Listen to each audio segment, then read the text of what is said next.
ছাত্ৰ-ছাত্ৰীসকল মই মৌচুমী তোমালোক সকলোকে জনাক মৌচুমী ইকো ক্লাছলৈ স্বাগতম জনাইছোঁ। আজিৰ ভিডিঅ'টোত আলোচনা কৰিবলৈ লৈছোঁ BA 4th semester economics major Dibrugarh ইউনিভাৰ্চিটিৰ মেথমেটিকেল মেথড ফৰ ইকনমিক্স সেই পেপাৰখনৰ ইউনিট নাম্বাৰ 1ৰ এটা কুৱেশ্যন লৈছোঁ আৰু কুৱেশ্যনটো পাৰ্চিয়েল ডিৰাইভেটিভৰ হয়। কিন্তু এই কুৱেশ্যনটো আজি অনাৰ উদ্দেশ্য হৈছে আজি আমি কেইবাটাও কনচেপ্ট শিকিম। প্ৰথম কথা যে পাৰ্চিয়েল ডিৰাইভেটিভৰ কনচেপ্টটো শিকিমেই, কিন্তু যদিহে কুৱেশ্যনটোত লগ থাকে তেতিয়া আমি কেনেধৰণে ছল্ভ কৰিম। ছেকেণ্ড কথা যে লগ থাকিলেও বা ছল্ভ কৰিব পাৰোঁ আৰু ইয়াত কিন্তু কিউব আছে, ঠিক আছে। তেতিয়া আমি কুৱেশ্যনটো কেনেধৰণে ছল্ভ কৰিম। যথেষ্ট দীঘল হৈ যায় কুৱেশ্যনটো, গতিকে আমি শ্বৰ্টকাট মেথড ইউজ কৰিম এই কুৱেশ্যনটো। মই আশা কৰোঁ প্ৰত্যেকজন ছাত্ৰ ছাত্ৰীয়ে এই ভিডিঅ'টোৰ পৰা যথেষ্টখিনি উপকৃত হ'ব আৰু চেষ্টা কৰিছোঁ মেথছৰ পেপাৰখন যিমান পাৰি ইজি ৱে তোমালোকৰ মাজলৈ লৈ যাবলৈ। আৰু যদিহে তোমালোকে আমাৰ ছাবস্ক্ৰিপশ্যন কৰ্চত জইন হ'ব বিচাৰিছা, স্ক্ৰীনত যোনটো হোৱাটছএপ নাম্বাৰ আছে তাত তোমালোকে কণ্টেক্ট কৰিব পাৰিবা। এতিয়া চোৱা, যোনটো আমাক কুৱেশ্যন দি থোৱা হৈছিলে, কুৱেশ্যনটো হৈছে গিভেন y ইকুৱেল টু লগত আছে x1 square plus 2x1 x2 plus 3x2 plus 6 cube. এতিয়া এই কুৱেশ্যনটোত যেতিয়া আমি লগ আছে তেতিয়াহ'লে আমি প্ৰথমতে লিখি ল'ম যে আমাক কি দি থোৱা হৈছে। আমাৰ সলিউশ্যনটো কৰিবলৈ হ'লে প্ৰথমতে আমাক দি থোৱা হৈছে এটা ফাংচন, গিভেন দ্য ফাংচনটো হৈছে y equal to log x1 square minus 2x1 x2 plus 3x2 plus 6 cube. ঠিক আছে, যিহেতু আমি এইটো কি কৰিছোঁ পাৰ্চিয়েল ডিৰাইভেটিভ কৰিছোঁ, সেইকাৰণে আমি দুবাৰ কৰিব লাগিব। এবাৰ উইথ ৰেচপেক্ট টু x1 কৰিব লাগিব, again with respect two x2 কৰিব লাগিব। ঠিক আছে, এতিয়া প্ৰথমতে লিখি লোৱা, যিহেতু আমাক পাৰ্চিয়েল ডিৰাইভেটিভ কৰিবলৈ কৈছে, দ্য পাৰ্চিয়েল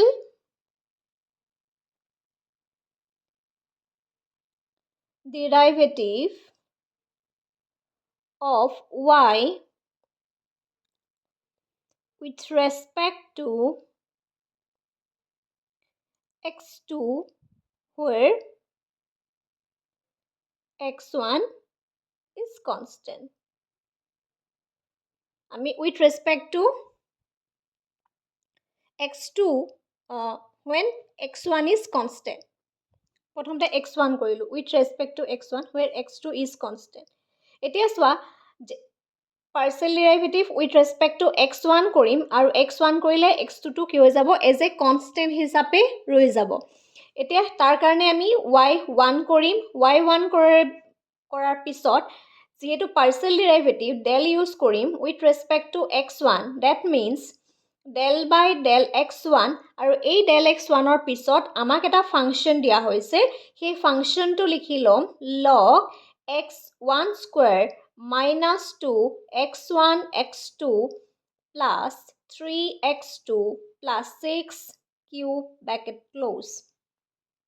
ঠিক আছে, এতিয়া প্ৰথমতে আমাৰ কাম হৈছে যে আমি এই ফাংচনটোৰ পৰা ইয়াত যোনটো লগ লিখা আছে সেই লগটো আমি নোহোৱা কৰিব লাগে। ঠিক আছে, যেতিয়া আমি এটা কথা জানো, যেতিয়া লগ এটা আমাক নোহোৱা কৰিবলগীয়া হয় তেতিয়া লগটো নোহোৱা কৰিবলৈ হ'লে আমি কি কৰিম, এই ফাংচনটো 1/কিউব এনেধৰণে আমি কৰি ল'ব লাগিব। ঠিক আছে, যিহেতু আমাক ইয়াৰ পৰা লগটো আমি নোহোৱা কৰিব লাগে। ঠিক আছে, চাবা লগ নোহোৱা কৰিবলৈ হ'লে এই ফাংচনটো যিহেতু ইয়াত কিউব আছে, ওপৰত আমি কি লিখিম 1 লিখিম। 1 লিখি পেলাই তলৰ যোনটো function x1 square minus 2x1 x2 plus 3x2 plus 6 cube. ঠিক আছে, এতিয়া এইটো যেতিয়া আমি 1/x কৰিলোঁ, log equal to log x means 1/x, হয়নে? এই ফাংচনটো যদি তুমি x বুলি ধৰা তেতিয়াহ'লে 1/x হৈ গৈছে, হয়নে? তাৰমানে লগ x ইকুৱেল টু 1/x। আমি এইটো পাই আহিছিলোঁ, হয়নে? ফাৰ্ষ্ট ছেমিষ্টাৰত, থাৰ্ড ছেমত পাই আহিছিলা মেথছৰ যোনখন পেপাৰ আছিলে। এতিয়া ইয়াত যিহেতু লগটো আছে, গতিকে লগটো আমি 1/x কৰি পেলাই ল'লোঁ সেই ফৰ্মুলাটোৰ মতে x1 square minus 2x1 x2 plus 3x plus 6 cube. ইয়াত যেনেধৰণে ফাংচনটো আছে তেনেধৰণে লিখি ল'লোঁ। তাৰপিছতে নেক্সট কামটো হৈছে, এতিয়া এই ভিতৰৰ যোনটো ফাংচন হয় এই ফাংচনটো আমি পাৰ্চিয়েল ডিৰাইভেটিভ কৰিব লাগিব। ডেল বাই ডেল x1 এই ফাংচনটো। ঠিক আছে, ফাংচনটো কি আছে x1 square minus 2 x1 x2 plus 3x2 plus 6 cube এই যোনটো ফাংচন হয় সেই ফাংচনটো এতিয়া আমি ডেৰিভেটিভ কৰিব লাগিব তাৰ কাৰণে এই ফাংচনটো যেনে ধৰণে আছে হেতু আমি হলনি নকৰো যেনেকৈ আছে তেনেকৈ ৰাখিলম 1 by x1 square minus 2 x1 x2 plus 3x square plus 6 cube এটো যেনে ধৰণে আছে তুমি তেনে ধৰণে ৰাখি থোৱা এটো হলনি কৰিব নালাগে এতিয়া চোৱা এই ফাংচনটোৰ ওপৰত পাৱাৰ কিমান আছে এই ফাংচনটোৰ ওপৰত পাৱাৰ আছে 3 হয়নে তাৰ কাৰণে কি হ'ব 3 টো প্ৰথমতে আহিব তাৰ পিছতে এটো আকৌ দুবাৰ হ'ব দেই ইয়াত যেহেতু 3 টো এজে পাৱাৰ হিচাপে আছে হেকানে 3 আহিলে তাৰ পিছত আহিব x1 square minus 2x1 x2 plus 3x2 plus 6 3 minus 1 ঠিক আছে তাৰ পিছতে ইয়াৰ ভিতৰত যোনটো ফাংচন আছে সেই ফাংচনটো হেতে আমাৰ ডেৰিভেটিভ হ'ব del by del x1 এই ভিতৰৰ ফাংচনটো x1 square minus 2 x1 x2 plus 3x2 plus 6 অকলে দেখা পাইছানে ওকে এটো 6 হা নেক্সট স্টেপত চাবা এটো মই উপৰলৈ লৈ আনিম ইয়াত আছে 3x1 square এটা এই 3x1 square টো যদি তুমি উপৰলৈ লৈ আনা কি হ'ব যেটো 1 টো লগত মাল্টিপ্লাই হৈছে আমি উপৰলৈ ডাইৰেক্ট লৈ আনিব পাৰো 3x1 square minus 2x1 x2 plus 3x2 plus 6 এটা ইয়াত যেহেতু 3 minus 1 আছে that means ইয়াৰ ওপৰত পাৱাৰ আমি কিমান লিখিম 2 লিখিম আৰু তলত কি থাকিব তলত থাকিব x1 square minus 2 x1 x2 plus 3x2 plus 6 আৰু ইয়াত কি থাকিব কিউব থাকিব ঠিক আছে তাৰ পিছত এখিনি হয়তো বহুতে দেখা নাছিলা আকৌ এবাৰ লিখিছো এই ফাংচনটো আমি ডেৰিভেটিভ কৰিম কি কৰিম del by del x1 তাৰ মানে x1 square minus 2 x1 x2 plus 3x2 plus 6 এই ফাংচনটো এটা ভিতৰ ফাংচনটো সিঙ্গল কে আমি ডেৰিভেটিভ কৰিম এতিয়া এই স্টেপটো আৰু এটা যদি আমি সহজ কৰিব পাৰো সহজ কেনে কৰিব পাৰো দুইটাতে একে আছে x1 square minus 2 x1 x2 plus 3x2 square plus 6 তলে ওপৰে দুইটাতে একে আছে ইয়াত আছে স্কয়াৰ আৰু ইয়াত আছে কিউব এতিয়া আমি এই কিউবটোৱে ওপৰৰ এই গুটেই ফাংচনটো কি কৰি দিব পাৰো কাটি দিব পাৰো ঠিক আছে কাটি দিয়াৰ লগে লগে ওপৰত কি থাকিব only 3 থাকি যাব ঠিক আছে কি থাকিব only থাকিব 3 আৰু তলত থাকিব x1 square minus 2 x1 x2 plus 3x2 plus 6 এতিয়া আৰু ইয়াত কিউবটো নালাগে কিউবটো কিয় লাগে অলৰেডি কিউবটো কাটা গৈছে ঠিক আছে অলৰেডি আমি কিউবটো কি কৰিছো কাটিছো তাৰ পিছতে এই ফাংচনটো যেতিয়া আমি উইথ ৰেসপেক্ট টু x1 কৰিছো তেতিয়া হলে x ৰ ওপৰত পাৱাৰ কিমান আছে 2 আছে হয়নে 2x1 2 minus 1 minus দিয়া তাৰপিছত 2 আহিব x1 টো কি হ'ব x1 1 minus 1 আৰু x2 টো এজ এ কনস্ট্যান্ট হিচাপে থাকি মানে যেনেকৈ আছে তেনেকৈ থাকিব আৰু কনস্ট্যান্ট নহয় যেনেকৈ আছে তেনেকৈ থাকিব আৰু c 3x2 টো জায়গাত 0 হৈ যাব আৰু 6 ৰ জায়গাটো 0 হৈ যাব তাৰ মানে আমাৰ ফাংচনটো এনেকুৱা হ'ব 3x1 square minus 2x1 x2 plus 3x square plus 6 ঠিক আছে ইনটু ইয়াত কি থাকিব 2x1 only x1 De minus 2x1 not আৰু এটা স্টেপ মই কৰি দিছো x2 ঠিক আছে এতিয়া এই স্টেপটো আমি এনে ধৰণে লিখিব পাৰো 3x1 square minus 2x1 x2 plus 3x2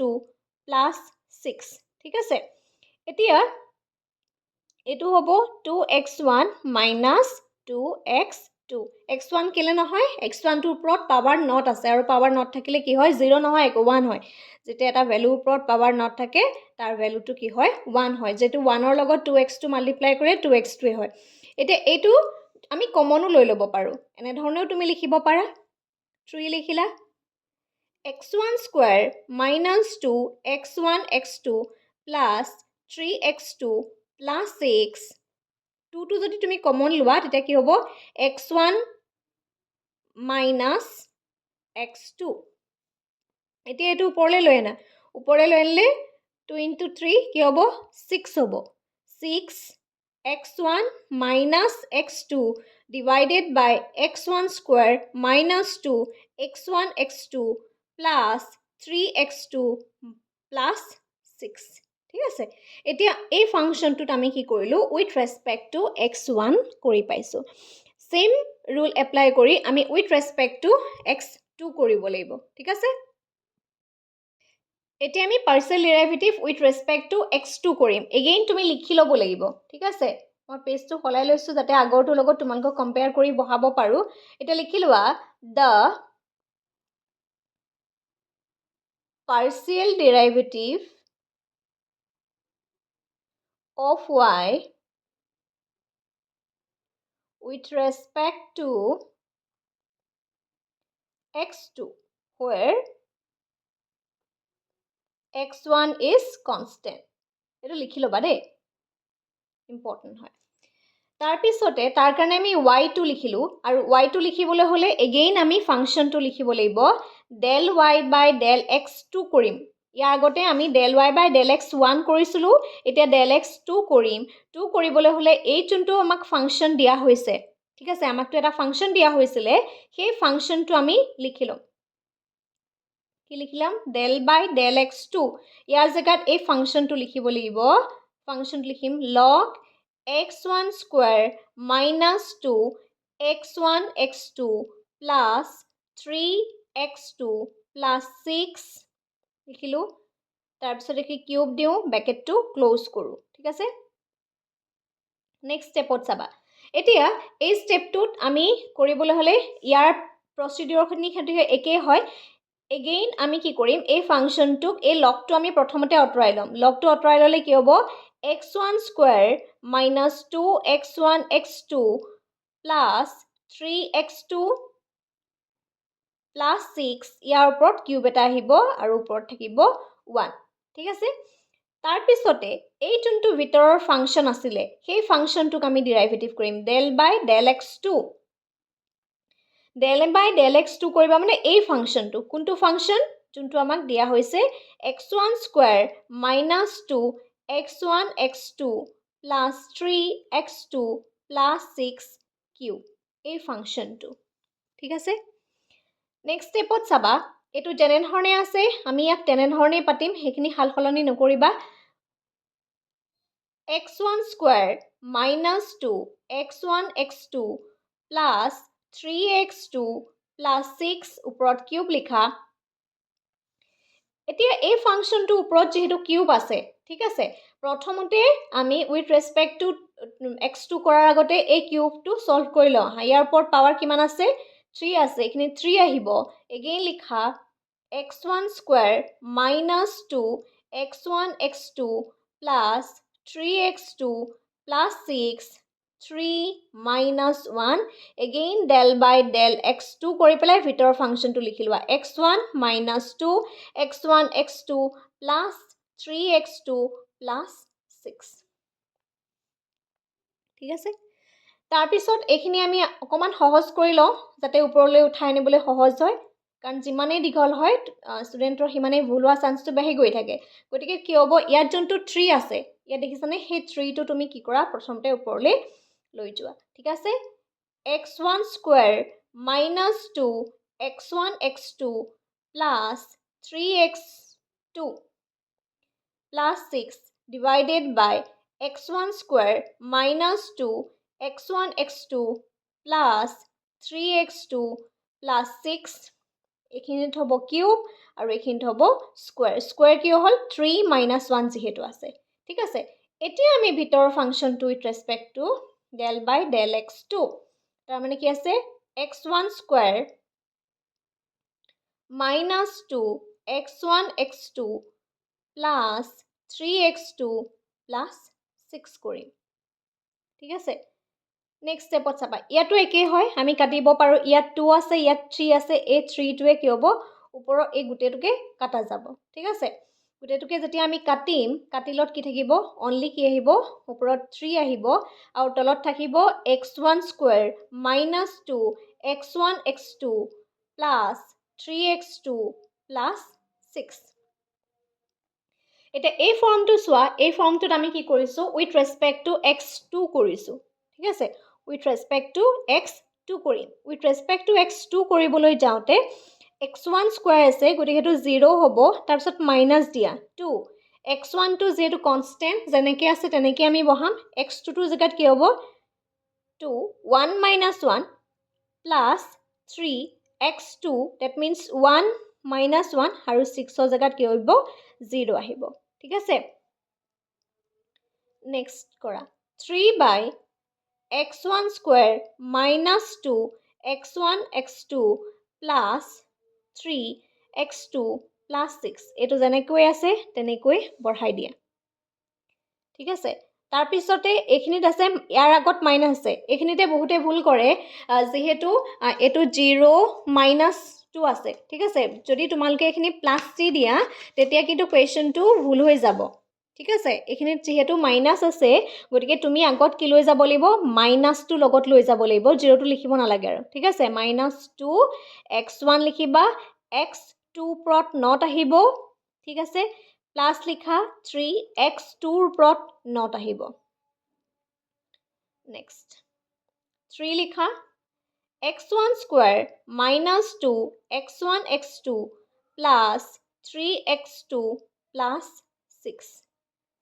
minus 2 এটা x1 আহিব x2 ৰ ওপৰত পাৱাৰ কি আছে 0 আছে 1 আহিব মানে again ইয়াৰ ওপৰত পাৱাৰ 0 আছে that means 1 আহিব plus 3 হে হ'ব ঠিক আছে এটা এটুক যদি তুমি ওপৰলৈ লৈ যোৱা কি হ'ব 3 আহিব -2 x1 plus 3 divided by x1 square minus 2 x1 x2 plus 3x2 plus 6 ঠিক আছে এইটোৱে হৈছে ফাইনাল আনসাৰ এনে ধৰণে আমি পাৰ্সিয়াল ডেৰিভেটিভৰ মেথছটো কৰিব পাৰো লগ থাকিলেই যে কোৱেশ্চনটো টান হ'ব তেনে ধৰণে নহয় কোৱেশ্চনখিনি প্ৰেক্টিছ কৰা বিভিন্ন ধৰণৰ টাইপস আছে প্ৰত্যেকটো টাইপস তোমালকে প্ৰেক্টিছ কৰা যিমান প্ৰেক্টিছ কৰিবা সিমান নতুন নতুন মেথছ তোমালকে শিকিব পাৰিবা আৰু কোৱেশ্চনটো বুজি পালানে এটা কমেন্ট কৰি জনাবা কাৰণ তোমালকৰ কমেন্টছ বিলাকৰ ওপৰত বেছ কৰিহে মই ইয়াত ভিডিওখিনি প্ৰভাইড কৰিম আৰু যদি কোৰ্সত জয়েন হ'ব বিচাৰিছা স্ক্ৰিনত যোনটো WhatsApp নাম্বাৰ আছে তাত তোমালকে কন্টাক্ট কৰিব পাৰিবা আৰু অনলি ম্যাথমেটিক্সৰ পেপাৰখনো যদি তোমালকে ল'ব বিচাৰিছা সেইখনো ল'ব পাৰিবা আজিলৈ ভিডিওটো ইমানেই ধন্যবাদ